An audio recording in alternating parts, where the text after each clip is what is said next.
नमस्कार दोस्तों, जय भीम।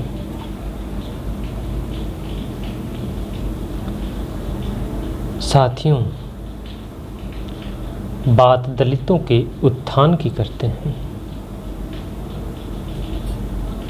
देश में आज भी दलित ही है जो जमीन से उठकर आसमान को छू रहे हैं। आखिर दलित समाज अब और क्या चाहता है, आइए विस्तार से जानते हैं। भारत ही नहीं, विश्व में दलित समाज वो है जो एकदम हर जगह से दरकिनार करके समाज धन दौलत मान सम्मान से दूर कर दिया था तथा दलितों के साथ जानवर से भी ज़्यादा खराब जिंदगी व्यतीत करने को मजबूर कर दिया गया था तथा दलित समाज इस सोच में कि एक दिन हमारी ज़िंदगी में ही सामान बाहर आएगी और चार चांद लग जाएंगे, यह आशा लिए हुए भी अपनी ज़िंदगी व्यतीत करते रहे।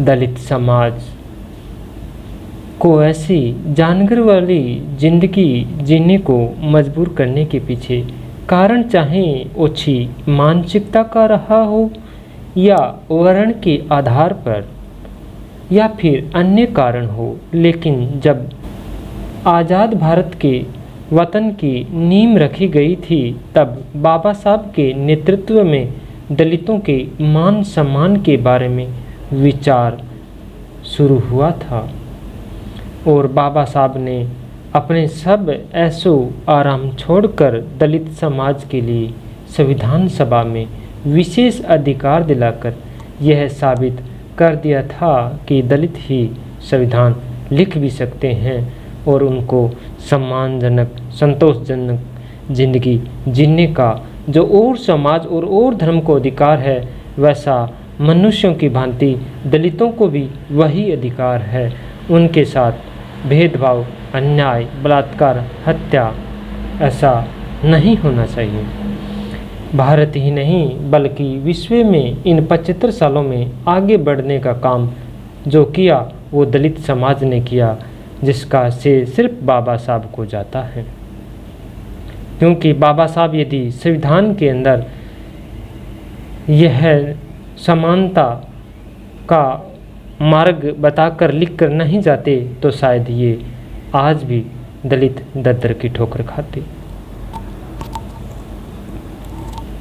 भारत में गांव से बाहर भी रहकर अपनी ज़िंदगी जानवर की तरह व्यतीत करने वाले दलित समाज पार्षद से लेकर मुख्यमंत्री, सुप्रीम कोर्ट के जज, राष्ट्रपति पद तक दलित समाज हो चुके हैं तथा खाने पीने से सुधार होते हुए इतना जल्दी देश के हर पद पर आसीन हो गए हैं।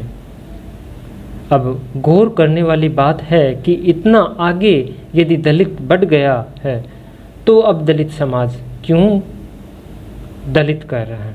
क्योंकि दलित समाज पे अभी भी ठप्पा लगा है कि वो दलित ही रहेगा। दलित समाज पर कहीं ना कहीं जाति देखकर उस पर अत्याचार, अन्याय, बलात्कार, हत्या, भेदभाव जैसे मामले भारत के किसी न किसी कहीं न कहीं हिस्से में होते रहते हैं।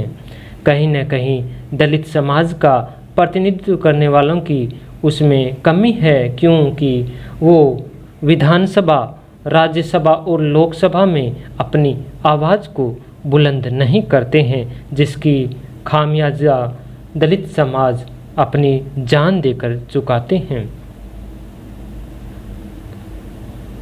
इसी तरह पार्षद से लेकर विधायक, सांसद, मुख्यमंत्री तक दलित समाज की जिंदगी तथा शांति, सुरक्षा, रोजगार तक नहीं सोचेगी तो बाबा साहब की कही हुई बात आज सत्य साबित नज़र आ रही हैं कि इस तरह पढ़े लिखे लोगों ने बाबा साहब को धोखा दिया था। क्योंकि जिस पार्षद को, जिस विधायक को, जिस सांसद को, जिस मुख्यमंत्री को दलित समाज चुनते हैं और वही दलित समाज के जो प्रतिनिधित्व है वो दलित समाज की आवाज़ बुलंद नहीं करता तो वो एक धोखा देने के बराबर ही नज़र आता है। हालांकि संवैधानिक पद पर बैठे प्रत्येक व्यक्ति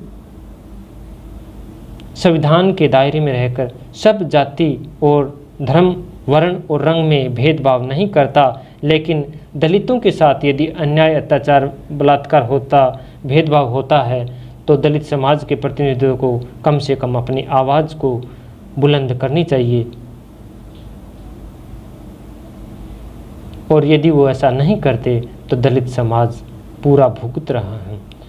इसके लिए दलित समाज के उन विधायकों, सांसदों को सोचना होगा कि दलित समाज को अब हर जगह, हर स्तर पर मजबूत करना है। सबका मंगल हो, सबका कल्याण हो। जय भीम, नमो बुद्धाय। दोस्तों, मेरा भी वीडियो कैसा लगा